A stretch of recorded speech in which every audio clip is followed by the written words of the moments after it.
Hola a todos, esto es La Alegría del Servicio, el podcast producido por Cáritas Arquidiocesana.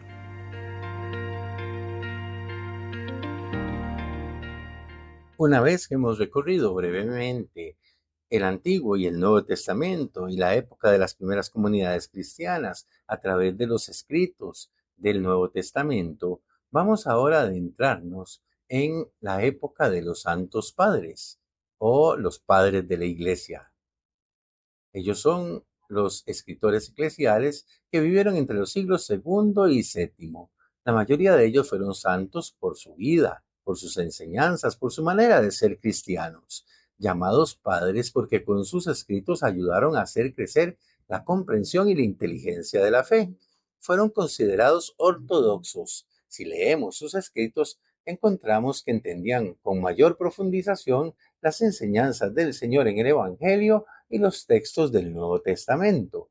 En estos padres de la Iglesia vamos a ir encontrando diversas enseñanzas que nos permiten comprender cómo desde la Biblia y a través de los escritos bíblicos se fue marcando un camino de enseñanzas sociales para la naciente Iglesia.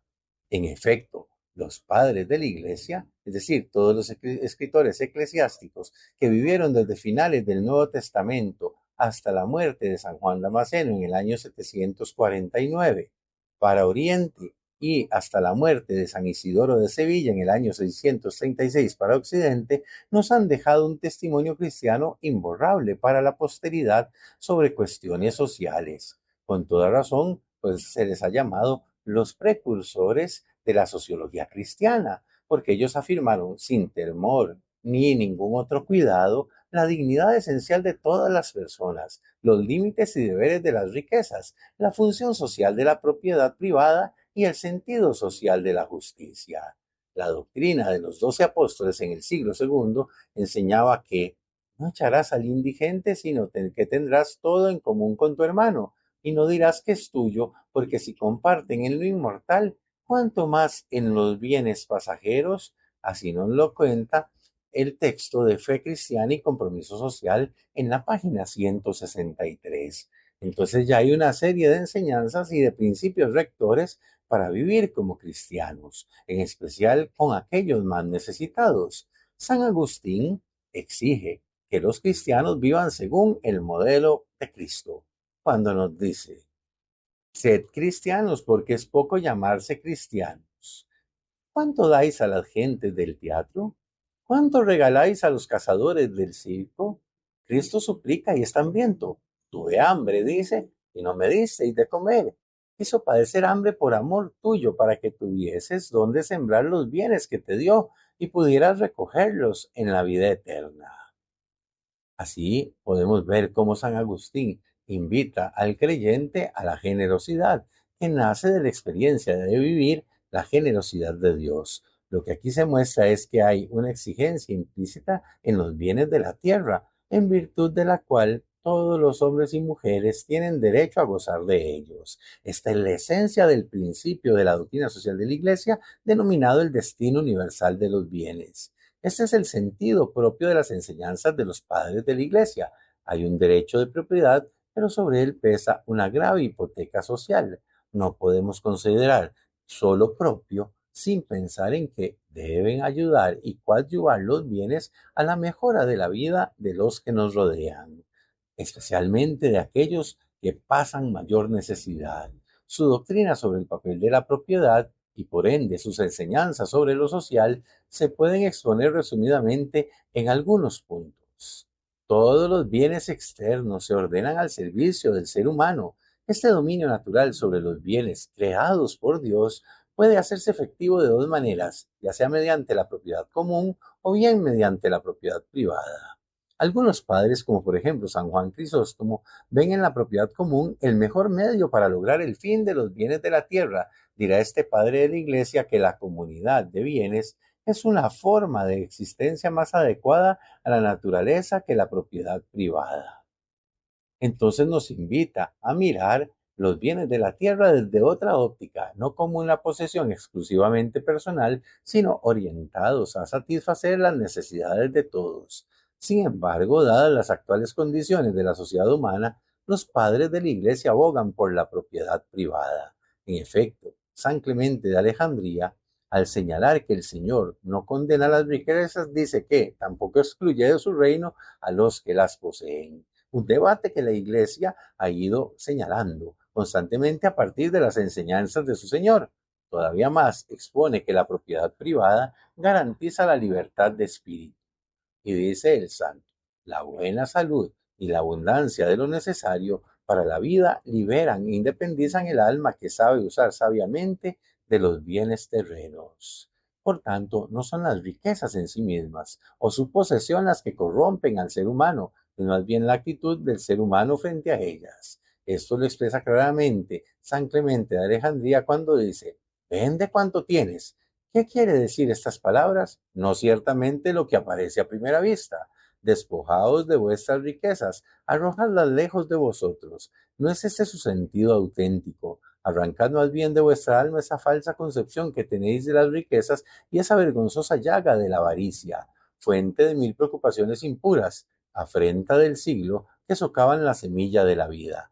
Por su parte, San Basilio nos dirá, refiriéndose a este mismo asunto, que ninguno de vuestros bienes, si fuese malo en sí mismo, podría ser una criatura de Dios, porque toda criatura es buena, dice la Escritura, y no podemos despreciarla. El mandato del Señor, por lo tanto, no nos compele a renunciar y despreciar nuestros bienes, sino que nos exhorta a usarlos dignamente.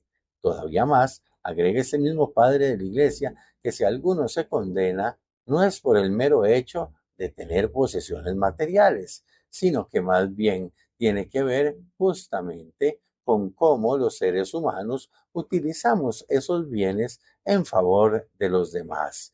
Y allí es donde nosotros tenemos que volver a revisar nuestra vida de cristianos. Dice el santo expresamente así, si alguno se condena no es por el mero hecho de haber poseído riquezas, sino por haberlas viciado con pensamientos y deseos pecaminosos y haberlas empleado mal. Entonces, hay que revisar cómo estamos haciendo uso de los bienes de la tierra, una constante que luego, en Laudato Si del año 2015, Francisco, el Papa de entonces, nos va a invitar a revisar nuestras relaciones con toda la creación. Un tercer aspecto que los santos padres señalan es el derecho a la propiedad de la riqueza, como se ha visto, pero no dejan de afirmar una y otra vez que ella se presta para usos absolutamente impropios de un cristiano. Así, por ejemplo, San Juan Crisóstomo dice que las palabras mío y tuyo son motivo y causa de discordia. San Basilio ve en ella, si no se la usa dignamente, un motivo de soberbia, pues los hombres prefieren las riquezas y el lujo exagerado antes que auxiliar a sus semejantes. Nos dice el santo, ¿qué vas a responder al juez? Tú que vistes las paredes y no vistes al hombre, que adornas a los caballos y desprecias a tu hermano cubierto de harapos, que dejas que se pudre el trigo y no alimentas a los hambrientos, que entierras el oro y abandonas al oprimido. San Ambrosio señala que la riqueza también puede ser motivo de usura y opresión del pobre. Por ello exige que se dé al pobre lo que le pertenece, no como limosna, sino como devolución. Decía San Ambrosio de Milán. No das limosna al pobre de lo que es tuyo, sino que le devuelves lo que es suyo, porque tú te apropiaste para ti solo lo que se ha dado para común utilidad de todos. La tierra no pertenece exclusivamente a los ricos, es patrimonio de todos. Así pues, devuélveles lo que debes, no das lo que tienes. Es un tema, entonces, en el fondo de justicia, lo que invoca el arzobispo de Milán. El cuarto aspecto de los santos padres es la propiedad de la riqueza. Puede ser legítima de diversos modos. Son especialmente explícitos los padres de la Iglesia cuando se refieren a esta legitimidad por herencia y por esfuerzo personal. San Gregorio Niceno señala que la propiedad de la riqueza por herencia justa cuando por adquirirla no se cometen atropellos. Y dice el santo, porque si uno quiere ser dueño de todo y alzarse con toda la herencia, privando a sus hermanos de la legítima parte que le corresponde, ese tal no es hermano, sino un duro tirano, un bárbaro, un salvaje, más todavía es una fiera insaciable que con sus fauces devoradoras engulle a solas exquisitos manjares. Y entonces nos ponen de frente a comenzar a considerar distintos elementos en relación con la posesión de los bienes. Clemente de Alejandría, refiriéndose a esto mismo, es todavía más fuerte. Dice, ¿de qué es culpable aquel a quien Dios rodea desde su nacimiento de riqueza, poder y honores, al margen de su voluntad? Y comenta que no puede Dios negarle la vida eterna a quien sin intervención alguna de su voluntad sea rico, pues si así fuera, su creador es ciertamente injusto con él, privándole de los bienes eternos a cambio de los presentes. Por otra parte, el trabajo es un título legítimo de propiedad. San Juan Crisóstomo, refiriéndose a las riquezas del patriarca Jacob, dice que su fortuna fue recompensa de su trabajo, con lo que admite, sin duda alguna, la legitimidad de las riquezas adquiridas por el trabajo y el esfuerzo personal. También Clemente de Alejandría defiende la misma tesis cuando señala: ¿qué crimen comete un hombre que antes de abrazar la fe acumula con su esfuerzo, economía, los bienes suficientes para llevar una vida tranquila y honesta?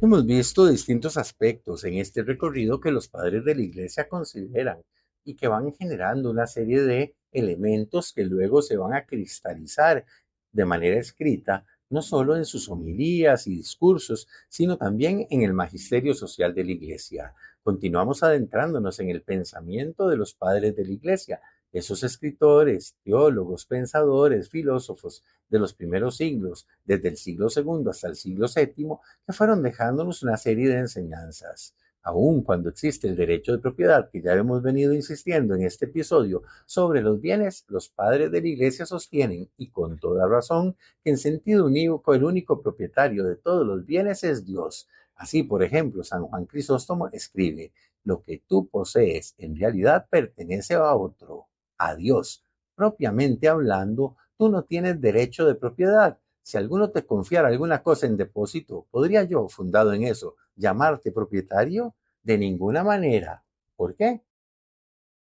Porque lo que posees no te pertenece, se te ha dado en depósito. Y San Basilio es todavía más contundente cuando se refiere a esto, cuando dice: porque en realidad todas las cosas son propiedad de nuestro Padre común y todos nosotros somos hermanos. Entonces se resalta aquí un elemento bastante amplio del carácter del cuidado que los hombres y mujeres debemos tener a la hora de utilizar los bienes que son propiedad de Dios y de los cuales nosotros somos cuidadores y administradores de la tarea de hacer crecer esos dones, esos bienes que Dios nos ha dado. Un sexto aspecto de los santos padres es que, siendo Dios el único propietario, entonces es evidente que toda riqueza está limitada. Los que tienen bienes de fortuna deben hacer que lleguen por diversas vías hasta las últimas capas sociales. Escribe San Basilio, y San Ambrosio dice que es justo que de los bienes reserves algo para los pobres y que no niegues el alimento a aquellos que debes considerar como compañeros y partícipes de tu derecho. Un séptimo aspecto que hay que resaltar de los padres de la Iglesia es común en el sentir de ellos, que quien posee riquezas solo es un administrador de todos los bienes, no dueño absoluto de lo que tiene. La justa administración es la que en última instancia justifica todo título de propiedad. San Basilio proporciona un texto precioso sobre este particular. El texto dice así: has sido hecho ministro de un Dios liberalísimo. Eres un administrador de los bienes de tus hermanos. No pienses que todo ha de servir a tu codicia y a tu gula. Dispón de lo que posees como cosa ajena. Y también San Agustín defiende esa tesis cuando dice: el uso de los bienes no constituye para los hombres un título de posesión. ¿Tiene uno derecho a poseer aquello que no sabe administrar justamente? El que pretende ser poseedor de alguna cosa sobre la cual no tiene ningún derecho, obra ilícitamente, pues no es poseedor legítimo, sino solamente su administrador. Desvergonzado e injusto usurpador, dice el santo. Todo el quehacer del cristianismo en los siglos siguientes no pudo no seguir con singular fidelidad y reverencia las huellas de los padres de la Iglesia. San Pedro Damiano, ya en el siglo XI, recordará aspectos esenciales de las enseñanzas patrísticas sobre la propiedad, comenzando por la justa administración de los bienes que se poseen, cuando dice, los ricos más bien son administradores que dueños, y no recibieron sus riquezas para abundar en delicias según su capricho, sino para administrarlas rectamente. Por esto, el que hace limosna no da lo propio, sino que restituye el ajeno. Este recorrido por los padres de la Iglesia nos ha permitido entonces darnos cuenta que hay una serie de reflexiones que invitan a un tipo de vida. Este caminar hasta los santos padres, que se podría haber abundado en citas de sus textos, nos ayuda a comprender y a profundizar un eje central que hemos sostenido a lo largo de todos los episodios de este podcast, La Alegría del Servicio, el cual es que la doctrina social de la Iglesia no es un conjunto de ideas solamente, sino que sobre todo es un estilo de vida, una manera de vivir que denota una forma de ser y de actuar en las relaciones sociales en todos los ámbitos, la política, la economía, la sociedad y la cultura. En este episodio hemos recorrido brevemente prácticamente 5 siglos de la historia de la Iglesia de la mano de algunos de los padres de la Iglesia, no de todos porque nos resulta imposible. Les invitamos a seguir profundizando el caminar del magisterio social de la Iglesia y de la doctrina social de la Iglesia en los próximos episodios.